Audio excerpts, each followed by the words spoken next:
Karachi water and sewerage board کے ترجمان کے مطابق جیل چورنگی کے قریب چیزب ڈپارٹمنٹ اسٹور میں لگنے والی آگ پر قابو پانے کے لیے واٹر بورڈ کے صفورہ ہائیڈرنٹ پر ایمرجنسی نافذ کر دی گئی۔ ایم ڈی واٹر بورڈ کے مطابق واٹر بورڈ کے نیپا ہائیڈرنٹ پر پہلے سے ایمرجنسی نافذ تھی، لیکن اچانک جیل چورنگی پر چیزب میں آگ بھڑکنے کی وجہ سے فوری طور پر تمام اسٹاف کو متحرک کر دیا گیا، جبکہ فوکل پرسن ہائیڈرنٹ سیل کو آپریشن کی نگرانی کرنے کی بھی ایم ڈی واٹر بورڈ نے ہدایت دی، جبکہ سپرنٹینڈنگ انجینئر ہائیڈرنٹ سیل کی ہدایت پر فوکل پرسن ہائیڈرنٹ سیل آتشزدگی کی جگہ خود بھی موجود رہے۔ ترجمان کا کہنا ہے کہ صفورہ ہائیڈرنٹ سے پانی سے بھرے متعدد ٹینکر حادثے کے مقام کی جانب روانہ کر دیے گئے، جبکہ آگ پر قابو پائے جانے تک فائر بریگیڈ کو بلا معاوضہ پانی کی فراہمی جاری رکھی گئی۔ جبکہ دوسری جانب ایڈمنسٹریٹر کراچی مرتضی وہاب نے شہید ملت روڈ جیل چورنگی پر چیزب سپر اسٹور پر لگی ہوئی آگ کی جگہ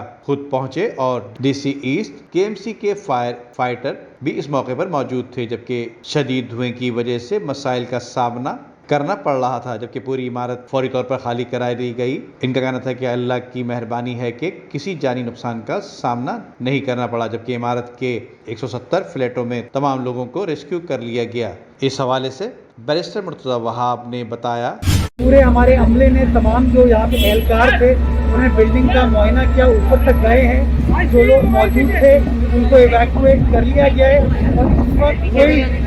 ہمیں بندہ اوپر بلڈنگ کے اندر ظاہری طور پر نظر نہیں آیا۔ جو علاقہ مکین ہے وہ بھی کوآپریٹ کر رہے ہیں، وہ گائیڈ کر رہے ہیں ہمارے ساتھ، لیکن ابھی فی الحال ہمیں کوئی جانی نقصان کی یا کوئی انجری کی یا کسی تکلیف کی اطلاع نہیں ملی۔ جیل چورنگی پر لگنے والی آگ کو فوری طور پر بجھانے کے لیے شہر کراچی کے تمام ریسکیو ذرائع کو متحرک کر دیا گیا۔ مرتضی وہاب کا کہنا ہے کہ 8 فائر ٹینڈرز، 2 اسنارکر، 2 باؤزر اور ریسکیو 1122 اور دیگر عملہ کام میں مصروف ہے تاکہ فوری طور پر آگ پر قابو پا لیا جائے۔ ندیم صدیقی، میٹرو 7 پاکستان۔